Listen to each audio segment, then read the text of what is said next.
South Africa. Simultaneously one of the world's most beautiful and most troubled countries. Indeed, in the lifetime of many of us, we have seen it transform from an apartheid state into the rainbow nation that Nelson Mandela dreamed of building.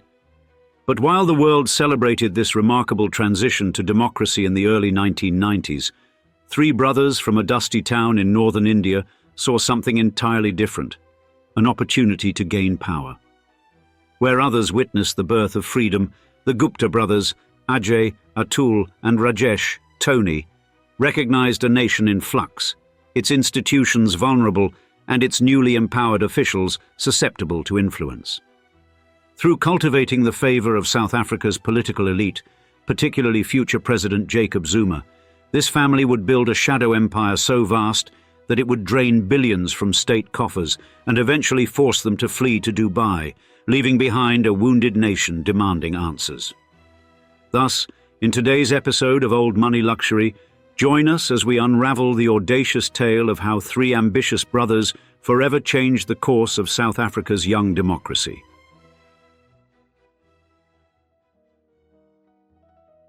In the dying days of apartheid, as South Africa trembled on the brink of democratic transformation, three brothers from a dusty town in northern India saw something that others missed.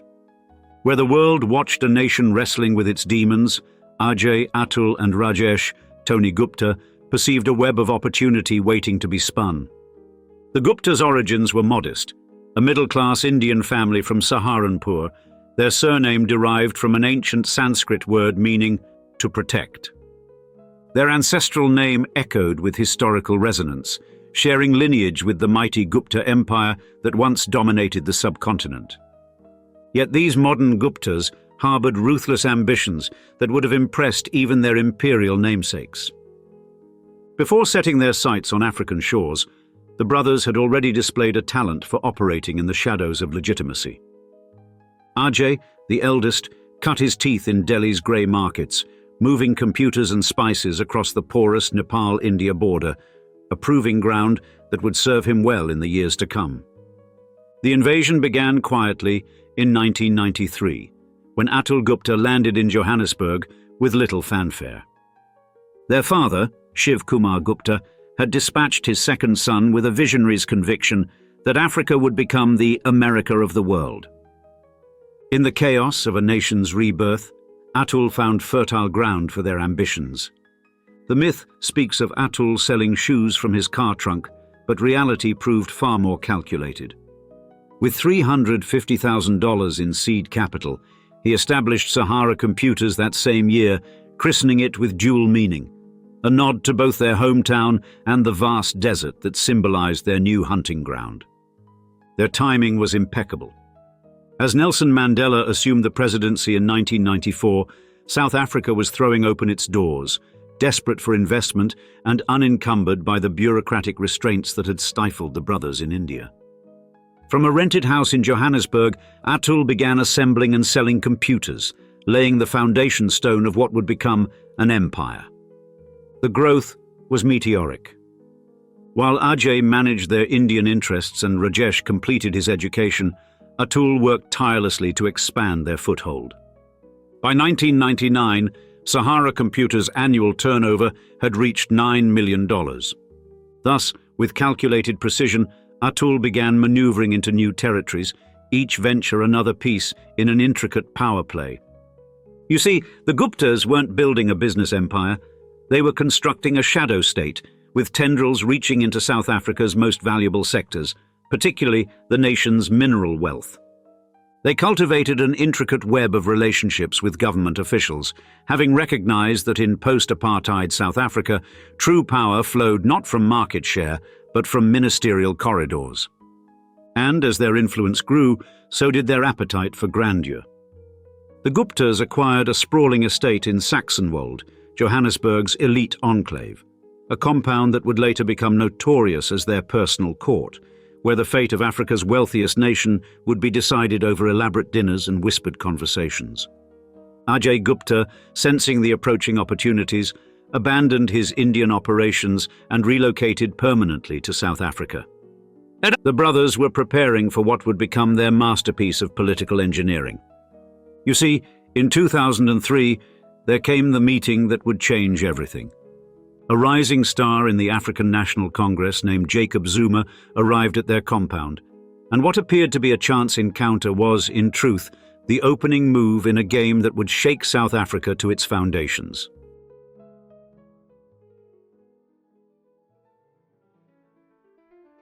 In the shadowy nexus between politics and business, the Gupta family's ascent reached new heights through their masterful cultivation of South Africa's future president.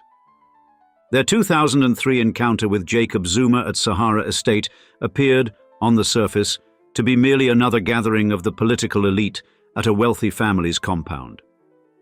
Yet this meeting would prove to be the cornerstone of a relationship that would reshape South African politics for years to come. Plus, they benefited from showing up at the right time. Zuma, then deputy president under Thabo Mbeki, stood at a critical juncture in his political career. Despite his elevated position, secured in 1999, his relationship with Mbeki had grown increasingly fractured, their ideological differences and personal ambitions creating deepening fissures within the ANC leadership. And the political waters around Zuma were already turbulent. He faced mounting pressure from corruption allegations tied to the arms deal, a controversial defense procurement package that had cast a shadow over his deputy presidency. While the National Prosecuting Authority had acknowledged a prima facie case of corruption, their decision not to prosecute only intensified the political drama, sparking heated disputes between Zuma's supporters and the NPA. In this atmosphere of political intrigue and mounting pressure, the Guptas recognized an opportunity. Their meeting with Zuma, orchestrated under the guise of a routine political function, represented more than a simple introduction. For Zuma, embroiled in an escalating power struggle with President Mbeki, the Guptas offered what every aspiring leader needs: wealthy allies with deep pockets and few scruples. And the brothers, with their characteristic prescience, backed Zuma when his star seemed to be fading. A calculated gamble that would yield astronomical returns when he claimed the presidency in 2009. As Zuma's influence grew, the Guptas began weaving an intricate web of family connections. They installed his wife, Bongile Ngema Zuma, at their mining company JIC Mining Services, while quietly arranging payments for her 3.8 million rand Pretoria mansion. His daughter Duduzile was awarded a directorship at Sahara Computers mere months after Zuma's elevation to ANC leadership. But it was through Zuma's son Duduzane that the Guptas truly perfected their art of state infiltration. Starting as a mere trainee at Sahara Computers, their flagship IT company, in 2003, the young Zuma rapidly accumulated directorships across the Gupta empire. And yet, no one could have predicted how this seemingly mundane job placement would alter South Africa's political landscape. The Guptas' cultivation of Duduzane's favor was calculated and lavish. They installed him in a $1.3 million apartment in Dubai's Burj Khalifa, the world's most prestigious address. Five-star vacations became routine, while luxury vehicles, including a Porsche, appeared at his disposal. But these extravagances were mere window dressing for the Guptas' wider ambitions. During this period, their business interests metastasized beyond their IT roots. They secured lucrative government contracts for computer laboratories in South Africa's wealthiest province, acquired a strategic uranium mine, and muscled their way into coal mining operations. Their 2006 acquisition of a stake in ArcelorMittal's 9 billion rand empowerment deal raised eyebrows about the true beneficiaries of state programs designed to address apartheid's economic legacy. As Jacob Zuma's star rose within the ANC, culminating in his 2007 election as party president, the Guptas' influence grew in lockstep. They had masterfully positioned themselves as power brokers within the party, with Duduzane serving as their direct line to the presidency. What appeared on the surface as a successful business empire's natural evolution into political influence was, in reality, a carefully orchestrated capture of state power. Thus, whispers began circulating through Johannesburg's corridors of power about the true nature of the Guptas' influence, tales of ministerial appointments made in their compound, of state enterprises bent to their will, of a shadow state emerging within South Africa's young democracy.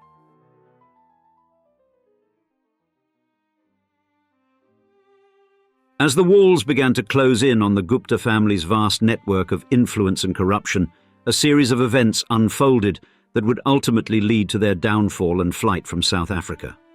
See, by 2009, what began as a computer sales venture had mutated into something far more insidious.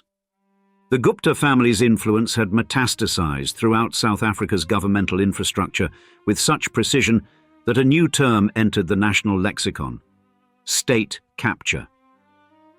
Their political manipulation became so intertwined with then-President Jacob Zuma's administration that South Africans coined another term, Zupta, to describe this shadowy fusion of power. The scope of their control was staggering. The Guptas' influence permeated every significant organ of state power, from the ministries of finance and natural resources to the vital arteries of South Africa's infrastructure: the national broadcaster SABC, South African Airways, the rail freight operator Transnet, and the energy behemoth Eskom. Each institution became another piece on their grand chessboard, but the depth of their interference reached its most brazen in March 2016, when Deputy Finance Minister Macabisi Jonas revealed a stunning offer. The Guptas had attempted to purchase his loyalty with 600 million rand, equal to $41 million, in exchange for accepting the finance minister position, along with certain business considerations. This was no isolated incident. The appointment of Mosebenzi Zwane as Minister of Mineral Resources in 2015 bore their fingerprints, a strategic move that coincided with the sale of a major coal mine to their business interests. Through a web of carefully cultivated relationships and strategic appointments, the Guptas had essentially created a parallel power structure within South Africa's government. State-owned enterprises became their personal fiefdoms, with executives at companies like Eskom and Transnet dancing to their tune while lucrative government contracts flowed like water into their corporate coffers. The financial web spun by the Guptas began to unravel in October 2016, when Finance Minister Pravin Gordhan dropped a bombshell in the Pretoria High Court. His affidavit revealed suspicious transactions linked to the family totaling approximately $368 million, 6.8 billion rand, a figure that would prove to be merely the tip of an iceberg of corruption. The nation's banking sector moved swiftly. Between April and May 2016, South Africa's major financial institutions, Standard Bank, Nedbank, FNB, and Absa, systematically severed all ties with Gupta-linked enterprises, citing reputational concerns and suspicious activities. The government's response was telling. Rather than investigating the Guptas, they established a cabinet committee to interrogate the banks themselves, with thinly veiled threats regarding their operating licenses. As investigators began pulling at loose threads, the true scale of the operation emerged. The South African Council of Churches and Academic Researchers uncovered a vast money laundering operation. Between 2011 and 2017, an estimated $2.1 billion, $6 billion, 40 billion rand, had been methodically siphoned from state-owned enterprises and transferred to Dubai, leaving South Africa's vital institutions financially hemorrhaging. By 2018, with investigations intensifying, the Guptas had vanished to Dubai, leaving behind a wounded nation demanding answers. The subsequent Zondo Commission, established under pressure by then-President Zuma, would spend years unraveling their elaborate scheme. Its final report in June 2022 painted a devastating picture. $3.08 billion, 57 billion rand in state funds had been compromised, with the Gupta enterprise directly receiving $810 million, 15 billion rand. The Commission meticulously documented how they had infiltrated key institutions, manipulated tender processes, and transformed political appointments into commodities. But even as the Guptas luxuriated in Dubai, successfully fighting off extradition attempts, their actions had set in motion something far larger than South Africa's domestic tragedy.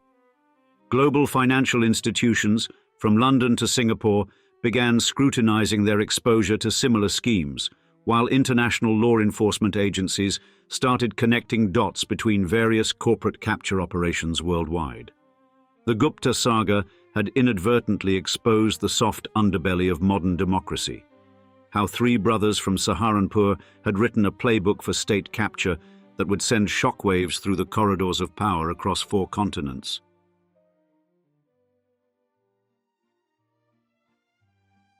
The international pursuit of the Gupta family marked a new chapter in global anti-corruption efforts. On the 10th of October 2019, the US Treasury's Office of Foreign Assets Control delivered the first significant blow, sanctioning all 3 brothers and their associate Salim Essa under the Global Magnitsky Human Rights Accountability Act. This wasn't merely a diplomatic gesture, it was financial warfare, effectively severing the Guptas from the world's largest economy and its labyrinthine banking system. The implications rippled through international financial markets. US institutions scrambled to identify and freeze Gupta-linked assets, while global banks intensified their scrutiny of transactions connected to the family's vast network of shell companies and business interests. The message was clear. Corruption at this scale would no longer enjoy the shelter of international indifference. Hope briefly flickered in June 2022 when Dubai police, responding to an Interpol red notice, arrested Atul and Rajesh Gupta. The timing seemed perfect. A newly minted extradition treaty between the UAE and South Africa had just taken effect the previous July. South African prosecutors prepared for what they hoped would be the final act in this decade-long drama. But the UAE's legal system had other plans. On the 6th of April 2023, South African Justice Minister Ronald Lamola received the devastating news. Dubai's courts had rejected the extradition request, citing insufficient legal documentation. The decision left South African authorities stunned, with Lamola publicly declaring the reasoning inexplicable. As of early 2025, the Gupta brothers remain comfortably ensconced in Dubai's luxury developments, beyond the reach of South African justice. Despite their US sanctions and international notoriety, they continue their lives of privilege while South Africa's National Prosecuting Authority pursues increasingly futile legal strategies. Their saga stands as a stark reminder of how the world's patchwork of legal jurisdictions and varying standards of evidence can provide safe harbor for those with enough wealth and influence to exploit them. And now, we'd like to see you in the comments. What is your opinion of the Gupta's wild saga? We look forward to your personal opinions, and thanks again for joining us for another episode. Cheers, until the next one.